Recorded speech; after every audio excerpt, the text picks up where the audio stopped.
we lost one screen panel. We have a screened-in pool. It's a very small, very tiny pool. But we lost one screen panel, but otherwise it came out okay. But I was telling somebody else I got detoured twice coming over here and was afraid I wasn't going to make it at all.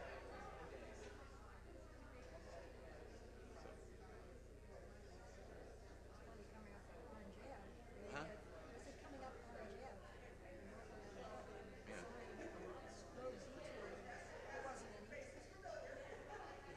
Well, we had, I ran into two, so. And the problem with that is the fact that I really don't know my way up around this area that well, so it's like I sort of fake it.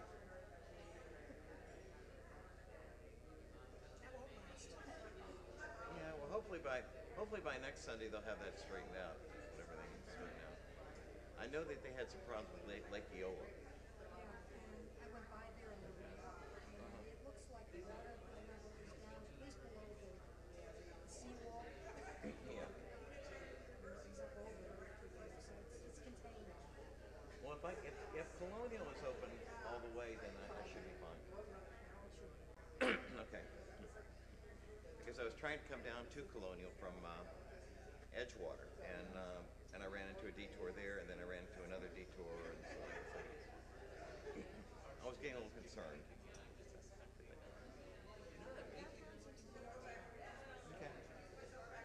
So if it's Colonial's okay, I'm good. Should be, because I can't think of any place that's so low as the Yeah.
welcome. Welcome to First Unitarian Church of Orlando, and I am Reverend Margalie Belizaire, the minister of this congregation, and I am so glad to be here with you this morning following the week that we have had dealing with Hurricane Ian.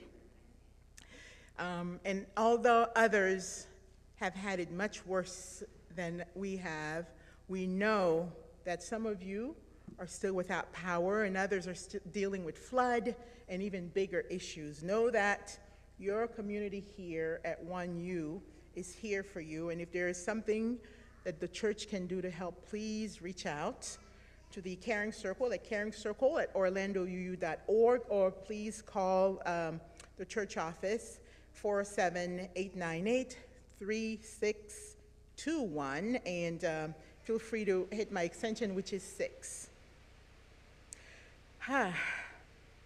Welcome again, so good to have you here with us. And leading worship with me today, seminarian and Southwest Region, Southeast Region Congregational Life Staff Cameron Young, and also Congregational Life Staff Lillian Drab-Braddick. So these two will be present with us by video.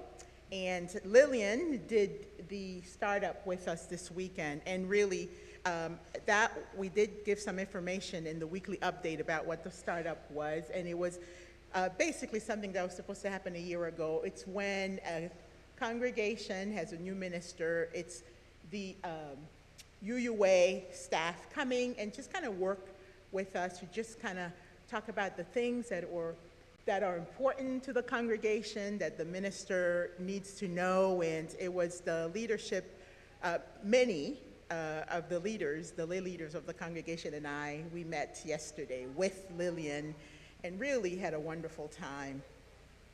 So today, co-leading worship with me, as I mentioned, in addition to seminarian Cameron Young and Lillian Drab-Braddick, we have our music director, Aubrey, Connelly-Candelario, Payne and Donna, Kosloski, and board member Michael Lewis.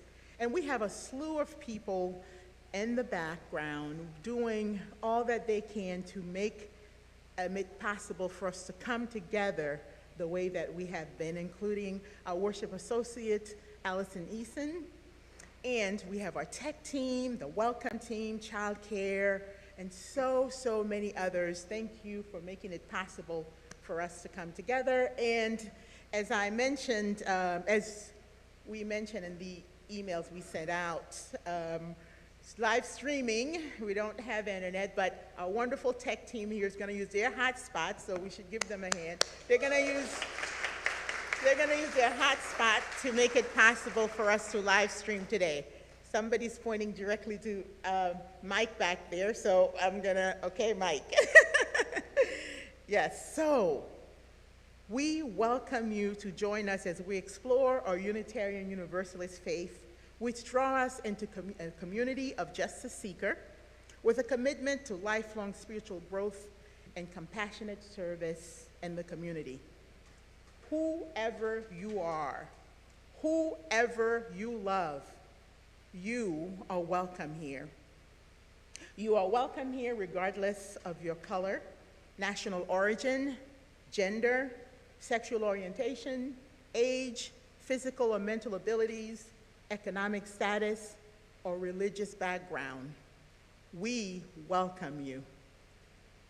And for more information about our congregation and announcements, please go to orlandouu.org or email us at info@orlandouu.org. We have 3 special announcements, and they're all about events that are coming up this month, and we don't want you to miss out. We have a skating party. It's a first for us, so in partnership with the Milk District, we are going to have a skating party in our circular U-shape area over there in our parking lot, and it's going to be on October 13th from 5 p.m. to 9 p.m. So those of you who skate or haven't in a while but think you can, come on over.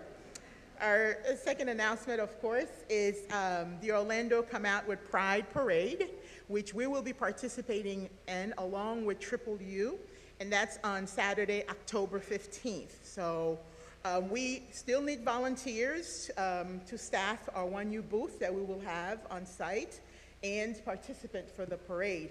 You know, I heard already that Triple U has about 27 people signed up and counting, so we don't want them to have more than us. So it's a little competition here, I guess. So see the weekly update for more details, and you'll also notice that we weren't able to send out a weekly update because we don't have internet, but the previous one has it, and then we'll post the next one as well. And then, of course, we have Veg Fest happening on October 22nd. Again, we need volunteers, and please reach out to Mayor Du Bois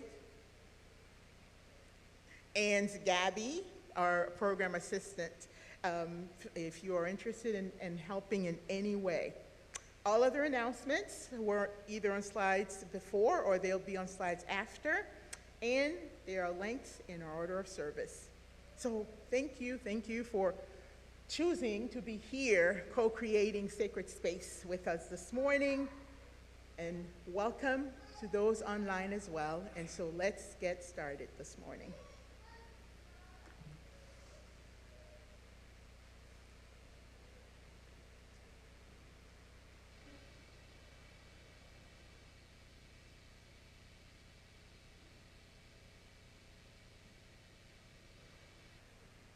Good morning, everybody.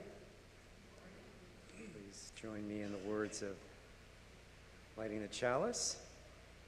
In the light of truth and in the warmth of love, we gather to seek, to sustain, and to share.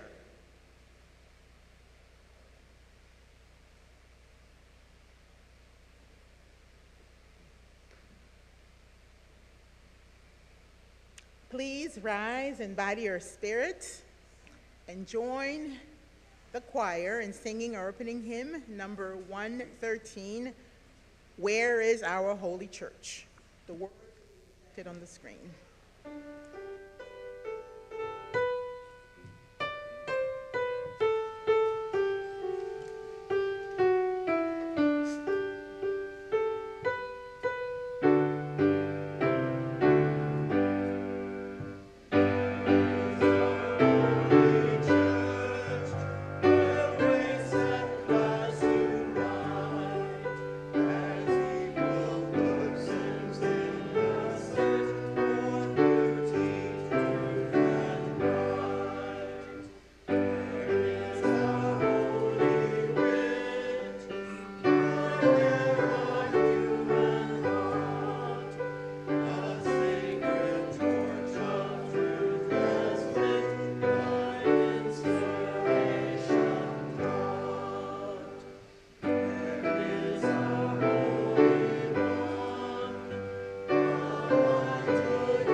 As I just mentioned a short while ago, we met with congregational staff, the leadership of this, some of the lay leaders of this congregation and I met yesterday with congregational life staff to just really learn more about how we are moving forward together and just other things about the history of this congregation. So I wanted to bring a little bit, it's just a little bit of our day from yesterday into this morning's worship.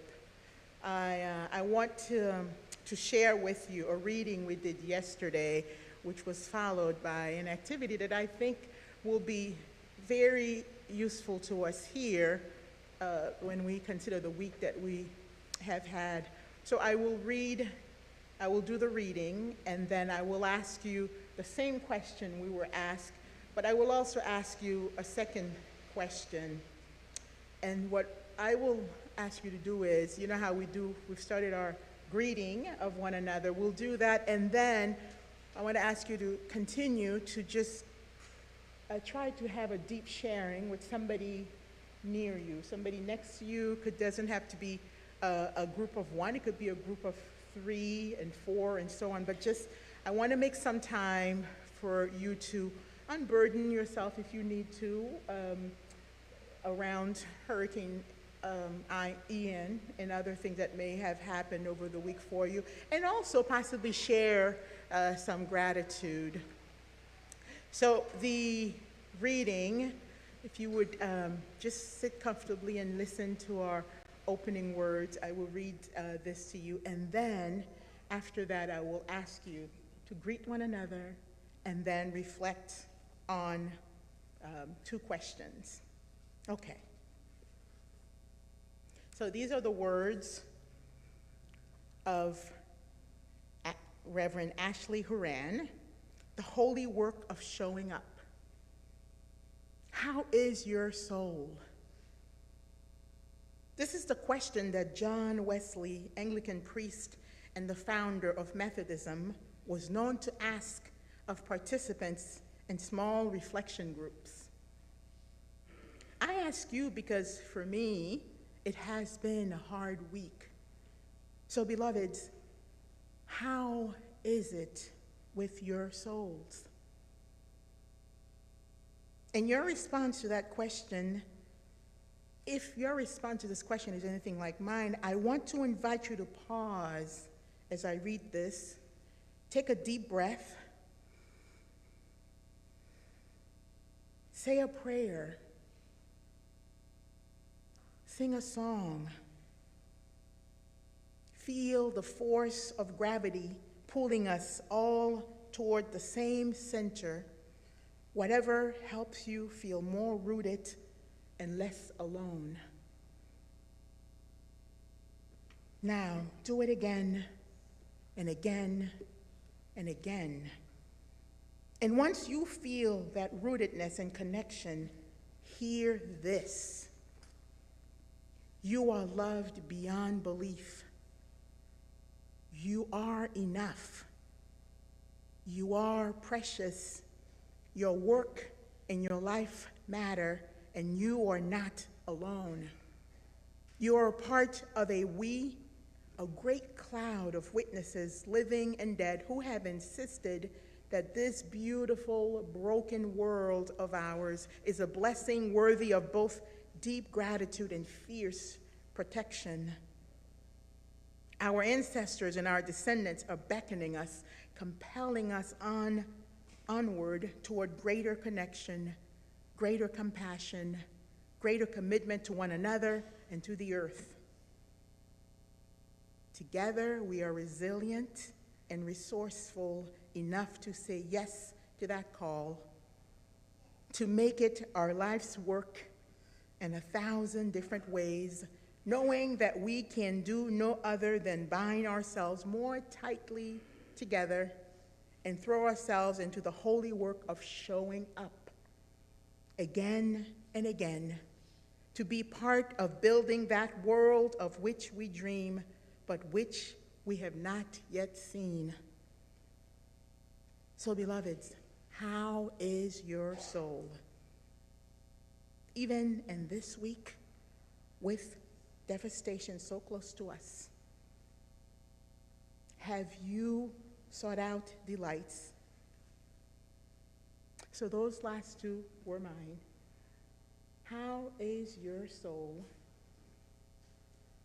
And for the younger ones among us, how are you feeling deep inside? So you get to share too. And even with all of what's going on around us, have you sought out delight? So go ahead, let's greet one another, and then spend some time sharing with one another how your soul is, and if you have been able to seek out some delight in your life.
so glad you had an opportunity to share with one another. Yeah, thank you, Aubrey, for reminding us that we can't do this all day.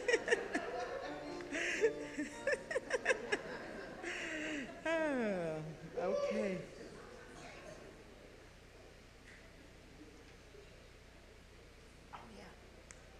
So, for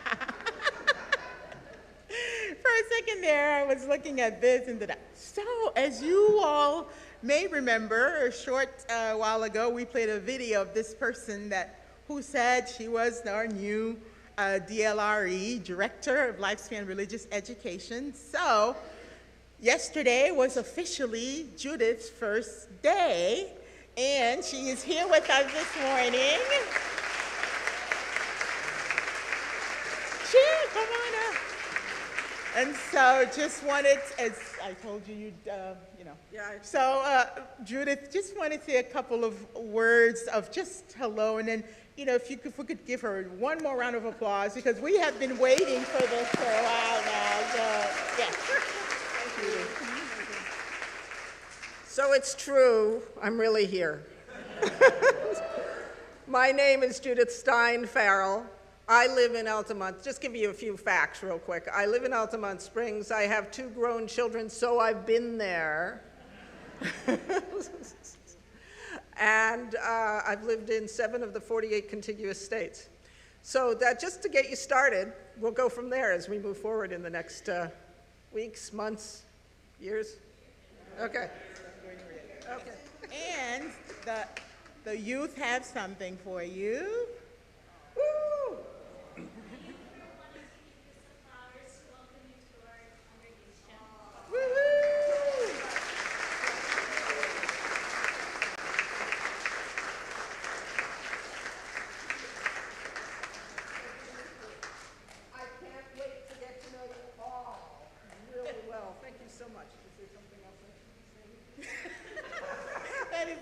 Did you want to dance or something? I don't know. Not today. right now. All right. Okay. I will get there. Thank you. Yes. Oh, wait, were you going to say something? No? Okay. Oh, you were going to dance? Okay. All righty. Thank you all. I'm looking forward to it. Now, time for all ages.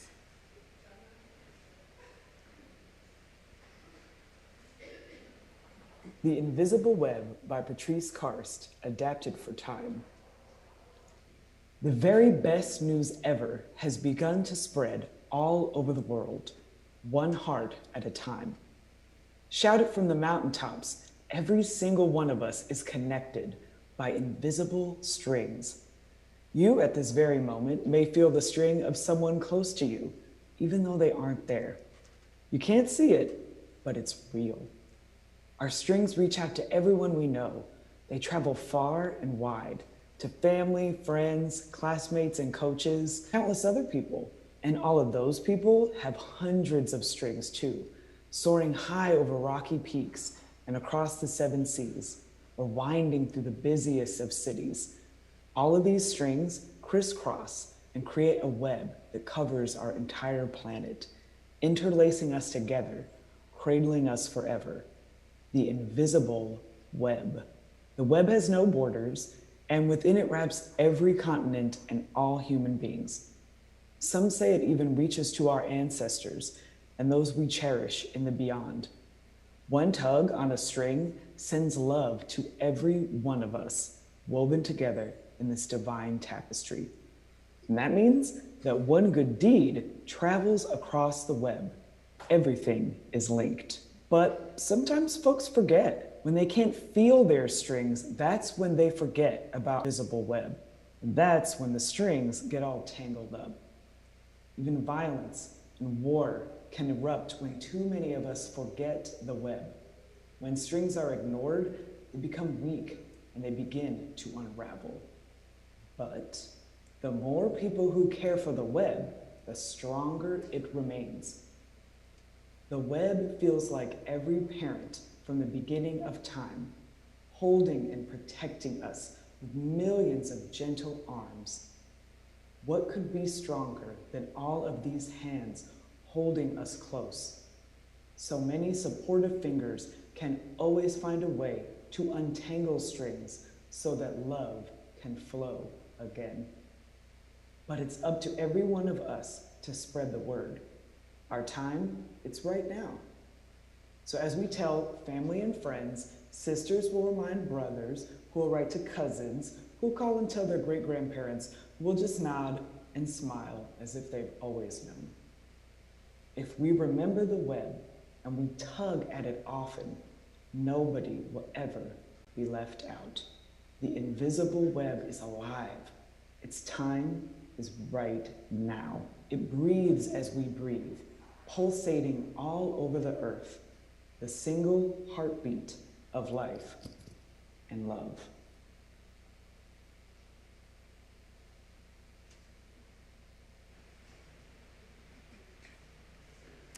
As we sing the children to their activities, with hymn number 118, this little light of mine, we ask that those who are sitting here to stand as you're willing and able and do this. And children, we invite you to walk under the covering that these adults of the congregation are providing for you to remind you of our love and the protection we offer you here in this community. This little...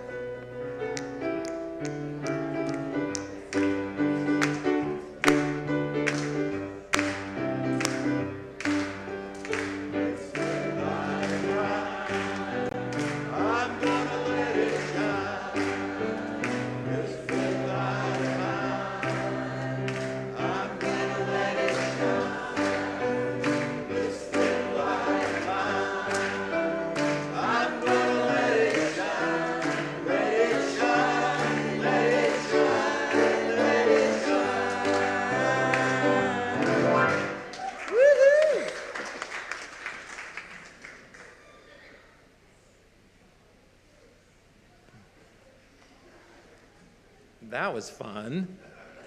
Good morning, I am Michael Lewis, a new member of the Board of Trustees. We invite you now into the practice of generosity. It is one of our spiritual values which sustains the life and ministries of the church community.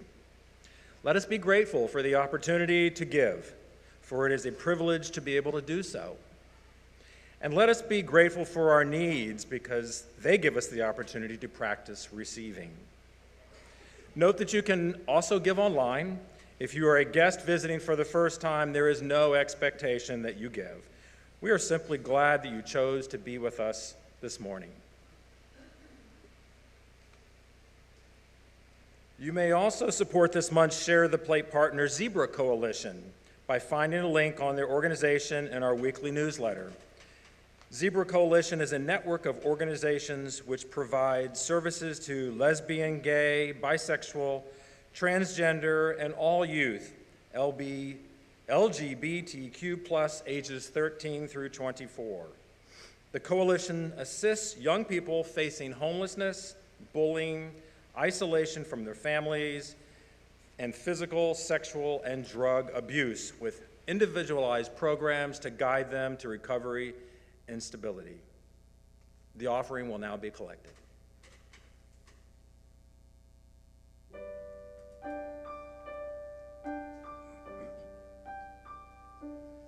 Tis a gift to be simple, tis a gift to be free, tis a gift to come down where we are to be. And when we find ourselves in the place just right, 'twill be in the valley of love and delight.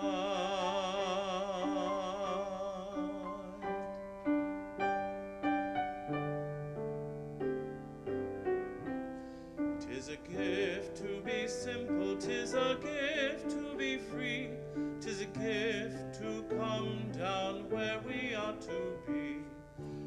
when we find ourselves in the place just right, 'twill be in the valley of love and delight. When true simplicity is gained, to bow and to bend, we shan't be ashamed. To turn will be our delight, till by turning we come round right.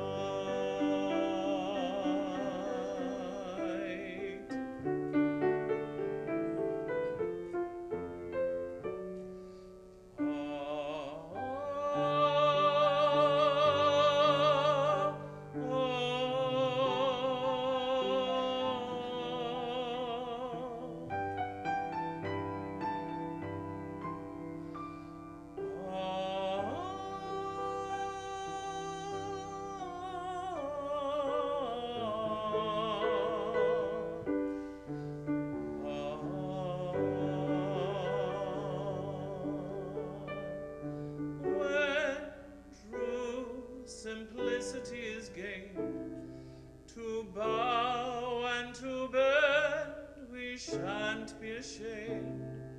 To turn will be our delight, till by turning we come round right.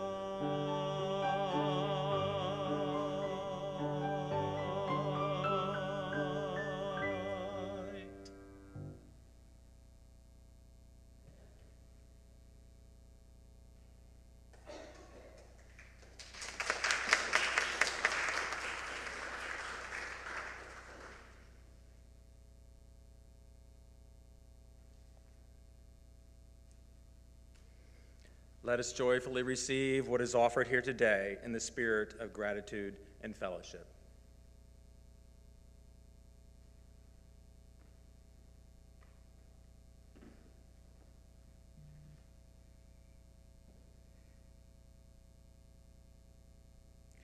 It is now the time set aside for us to share our hearts and meditation and prayer. If you have a sorrow that you need witnessed or help shouldering, or have a joy that simply must be shared, please contribute to our collective sharing of joys and sorrows to be read each Sunday morning during worship. You can send an email to joysandconcerns@orlandouu.org during the week. Additionally, if you are attending in person, you can fill out a card at the registration table outside and hand it to an usher who will make sure that we receive it up here. Bring your joys and your sorrows as we come together. Come as you are. Your whole self is welcome here, and this sacred space we are creating together. I just want to say a general sending of healing energy to all those who are recovering from COVID and other ailment that we may not know about at this point. So just a general sending of healing energy to those folks. We have a couple of joys and sorrows. Linda Shrine says to please keep my sister Deb Morgan in your thoughts. Her significant other, Ivan Gavin, passed away somewhat unexpectedly.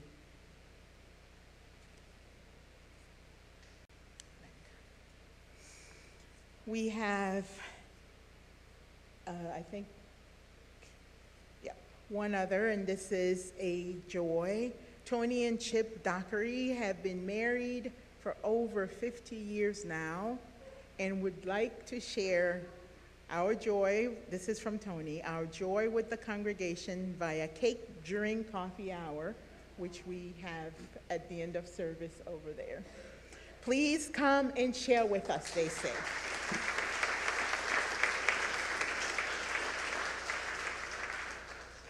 Lifting up all of our deep sharing from earlier when you sat together and shared, lifting all of those up, and about the conditions of your soul. And I hope that was helpful in knowing that you had someone to help you shoulder that.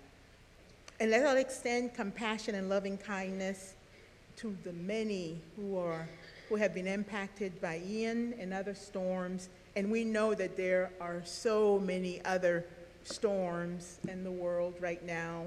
So also sending loving kindness to all those impacted by those non-hurricane-like storms as well. Ian, though, hit us pretty close to home. Us here, our neighbors in the city, and this state and neighboring state as well. So let us do all that we can to be of service to one another and to the larger community. And for all the joys and sorrows of this community shared and those held close to the heart, let us pray, let us celebrate, and let us send each other healing energy. And let's use the words of Reverend Liz Weber, for all that is our life, as we go into meditative prayer. So get as comfortable as you can. Close your eyes if that feels good for you, or have them as a soft gaze. Spirit of life, help us to be present with all that is our life, both our deepest sorrows and our greatest joys, so that we can live fully, engaging fully in our own life and in our community. Spirit of community, help us know how linked we are, how each one of our cares touches us all. Help us to ask for support when we are in need, and offer our support to others when we are able, so that we may rest in the solace of one another's love. Spirit of love, help us to love our neighbor as we love ourselves, so that we might fully embody love and resist hatred. Spirit of resistance, help us to stick up for what is right, even when we are tired and afraid.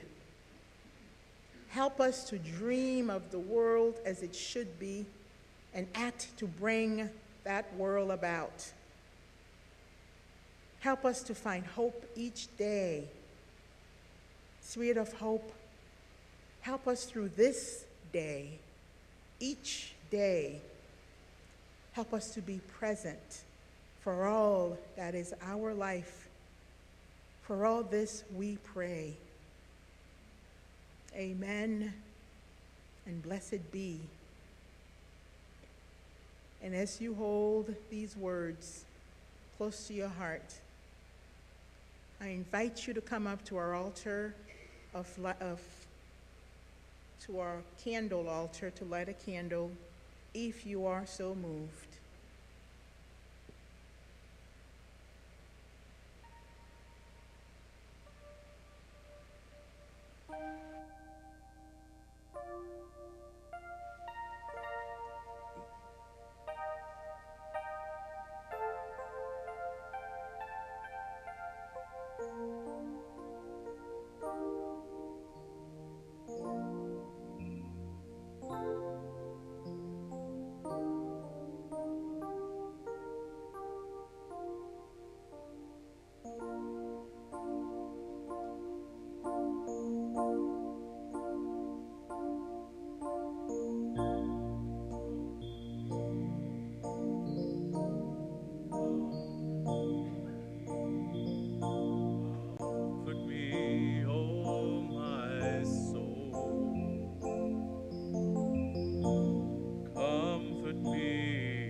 speak with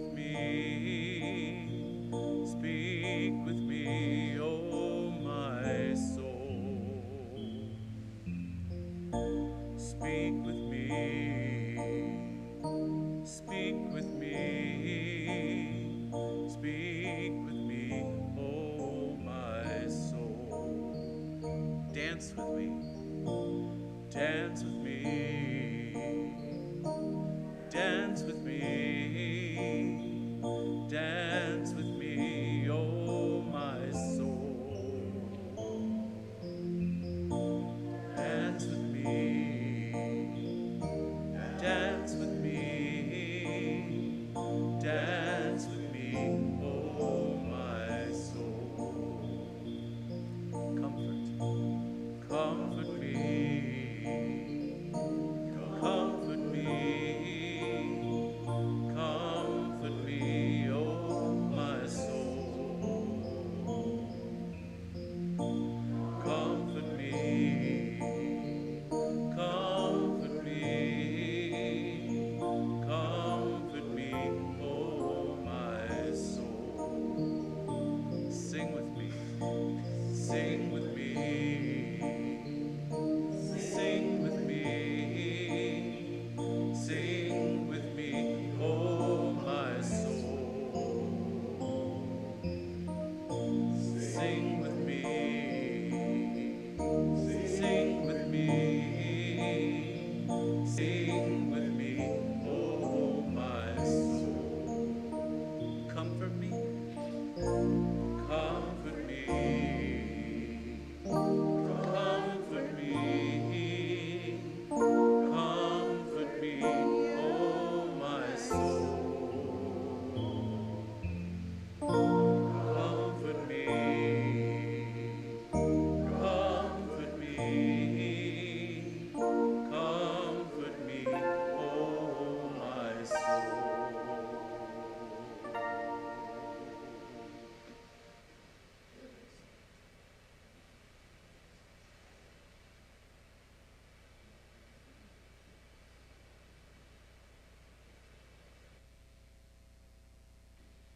In her book, Emergent Strategy, writer, doula, and Black feminist activist Adrienne Maree Brown speaks of the scientific phenomenon known as fractals, which she defines as objects or quantities that display self-similarity, which means it looks roughly the same at any scale. A fern is an example she provides for fractals. If you look at a fern through a microscope, it will reproduce an identical pattern as the large-scale object. Another concept she uses is biomimicry. Brown contextualizes biomimicry to suggest that when systems and institutions bump up against design flaws, they can look at ecosystems, including micro-ecosystems that have already solved this challenge. Answers to the problems that plague our world can literally be found in nature, and even in the most microscopic organisms who solve these problems efficiently and cohesively. The church as fractal is a good metaphor for how we want to be in the world. We seek to create beloved community among ourselves and through our relationships in hopes that the world will replicate. A quote often attributed to Gandhi is, "Be the change you wish to see in the world." However, the actual quote reads, "We but mirror the world. All the tendencies present in the outer world are to be found in the world of our body. If we could change ourselves, the tendencies in the world would also change. As one changes their own nature, so does the attitude of the world change towards them. This is the divine mystery supreme. A wonderful thing it is and the source of our happiness. We need not wait to see what others do." Brown also uses an analogy of a spider web. When one strand of the web is broken, the entire web is prone to collapse. When we in UU Spaces speak of our seventh principle, belief in the interdependent web of all existence, we're not merely speaking in metaphors. Our existences are intricately woven with all life. When violence, oppression, and marginalization occur elsewhere in the world, we are consciously and unconsciously bound to it, and vice versa. Brown tells us that when we speak of systemic change, we need to be fractal. The same spirals on seashells can be found in the shape of galaxies. We must create patterns that cycle upwards. So someone who identifies as transgender, specifically non-binary, or not male nor female, Unitarian Universalism was one of the first spaces I could show up authentically in, give me language for my own experience, and thus empowering me to be myself out in the world. At the 2017 General Assembly in New Orleans, we changed the language for the second of 6 sources in our faith, from words and deeds to prophetic men and women to words and deeds of prophetic people, which challenge us to confront powers and structures of evil with justice, compassion, and the transforming power of love. This was to recognize that past prophets who have revealed to us truth and meaning have not all fit within the construct of the gender binary. This includes trans people like Marsha P. Johnson and Sylvia Rivera, whose civil disobedience eventually led to the Pride movement. When I came out in my own home city of Fort Worth as a direct result of my faith making space for me, I was one of maybe a handful of trans or non-binary people that I knew locally. Through the lens of science fiction. The science fiction writer in particular is Octavia Butler. Science fiction writers themselves have often been prophets of their times, with their own imaginative visualizations having eventually become reality. Jules Verne foretold the moon landing 104 years before it happened. Mark Twain wrote a short story of a medium strikingly similar to the internet. H.G. Wells wrote of catastrophe-producing uranium-based bombs. In novels from the 70s to the 90s, Octavia Butler told stories of worlds ravaged by authoritarianism and climate change, which no longer feel like dystopian fiction in 2022. But she also told stories of the resilient humans who managed to build better societies amidst such chaos. The next piece at the heart of emergent strategy is adaptation. One of the cornerstones of liberal religion, according to Unitarian theologian James Luther Adams, is that revelation is never sealed. God and truth are always in process, constantly changing and being revealed to us. We live in times of unprecedented change. While the disastrous effect of the COVID-19 pandemic and our national response to it should never be minimized, we've seen resilience and innovation emerge from it. We found ways to make church more accessible to those most vulnerable. We reimagined collaborative ways of doing hybridized small and large events. Most recently, our General Assembly in Portland this past June. What I've observed throughout this pandemic is the direct correlation of an institution's ability to live out their mission, center their values, and decenter personalities, and that institution's sustainability through uncertain times. People give time and money to organizations who practice what they preach. It's really that simple. Admittedly, we're not always perfect at that. At your Unitarian Universalist Association, We have a pretty elaborate search system which helps to match ministerial candidates with prospective congregations. This year, more congregations came up empty-handed than ever before, as we've experienced a major shortage in ministers looking for positions. The other day, I was asked by an acquaintance, a Catholic who knew what I did for a living but had very little contextual understanding of UU, the people in and or pursuing all helping professions. Nurses, teachers, ministers, counselors. So in anxious time, our individualistic society seeks both saviors and scapegoats.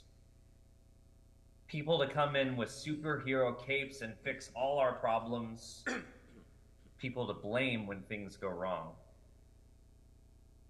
Since by their nature they lead from a vulnerable place, this burden tends to be placed disproportionately on the shoulders of servant leaders. Adrienne Murray Brown observes that so many of our organizations working from social change are structured in ways that reflect the status quo. We have singular, charismatic leaders, top-down structures, money-driven programs, destructive methods of engaging conflict, and unsustainable work cultures. This results in burnout, overwork, underpay, unrealistic expectations, i.e., this leader is going to come in and help us grow and drive up pledging units when we know long-term sustainable growth is contingent upon an infinite number of factors beyond who's in the pulpit. She also says we get organizational splitting, personal drama, disrupting movements, and stagnation, or our inability to make decisions. This phenomenon is compounded with leaders of marginalized identities, and UU organizations are far from immune. The report from the UUA's Commission on Institutional Change, or Widening the Circle of Concern, tells us what many of us already inherently knew. The turnover rate for leaders, and when I say leaders, I mean ministers, religious professionals, and lay leaders alike, is significantly higher for those who are Black and Indigenous people of color, or BIPOC for short, and or people who are trans identified. Though I'm inching closer to ordination as a UU minister, my plan for the foreseeable future is to remain in my calling of associational ministry rather than congregational ministry. I will certainly never say never, but I did work in a congregation as a religious educator for 5 years. I came out during my tenure in this congregation, and while many were affirming, and many made mistakes in all of their earnestness, which is perfectly natural, I could gradually see a shift in how I was perceived and respected as I went from identifying as male to being openly trans and sometimes presenting more femininely or fluidly. While there had already been some issues because of my age and inexperience, they became exacerbated from this. There was a shift in willingness to respect my own boundaries and personal space, and I was becoming a shell of myself. Associational ministry, on the other hand, while certainly bearing its own challenges, has presented an infrastructure centered in equity and inclusion. The UUA prioritizes employees with multicultural competency and ongoing training to build on it. In my workplace, people use my correct pronouns far more often and never question the validity of my identity nor the pronouns that I use. It's also nice to not feel like 200 people are your boss and that your livelihood is subjected to their every whim.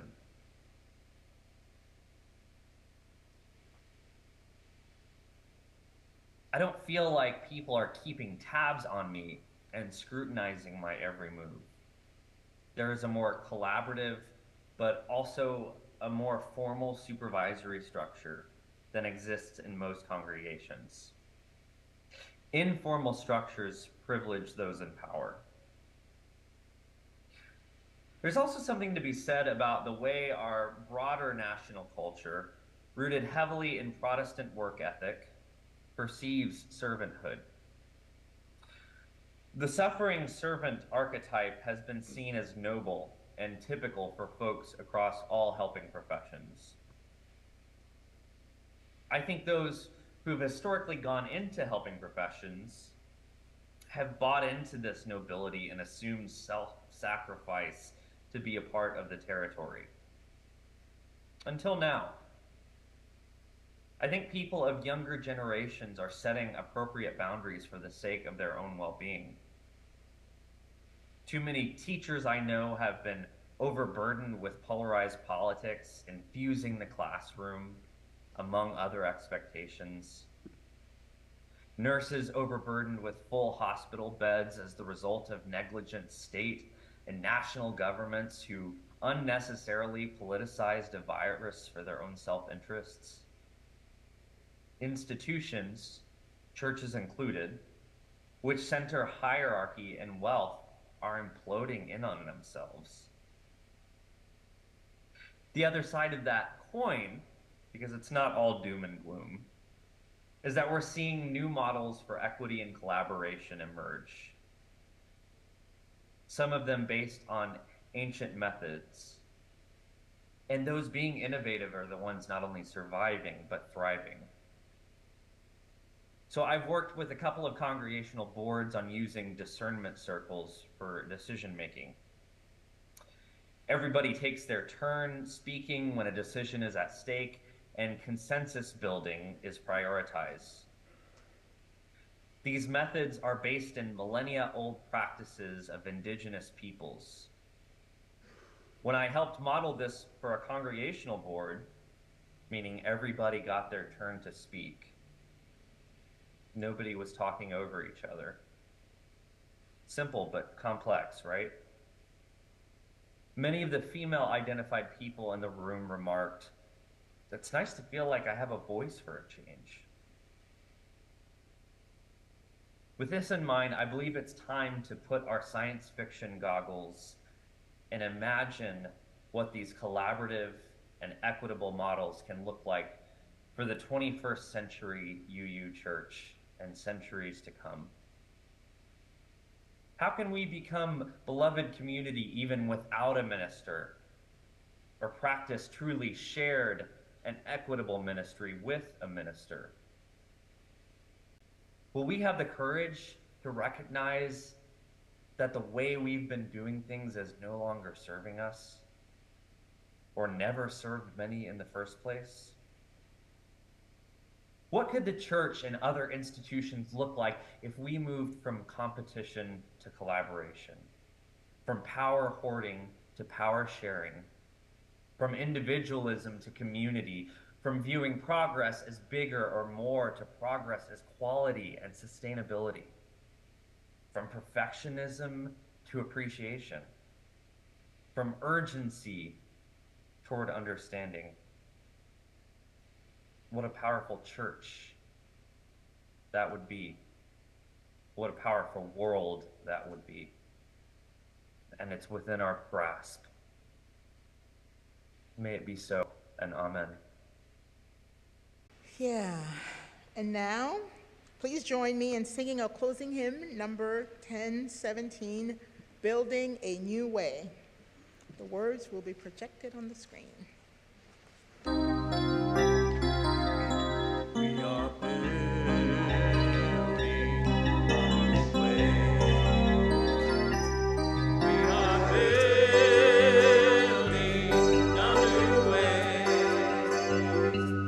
We are building a new way, feeling stronger every day. We are building a new way.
The central task of the religious community is to unveil the bonds that bind each to all. There is a connectedness, a relationship discovered amid the particulars of our own lives and the lives of others. Once felt, it inspires us to act for justice. It is the church that assures us that we are not struggling for justice on our own, but as members of a larger community. The religious community is essential, for alone our vision is too narrow to see all that must be seen, and our strength too limited to do all that must be done. Together, our vision widens and our strength is renewed. Mark Morrison Reed. Beloveds, let us together engage in shared ministry, and let us remember that the worship has ended, the service truly begins.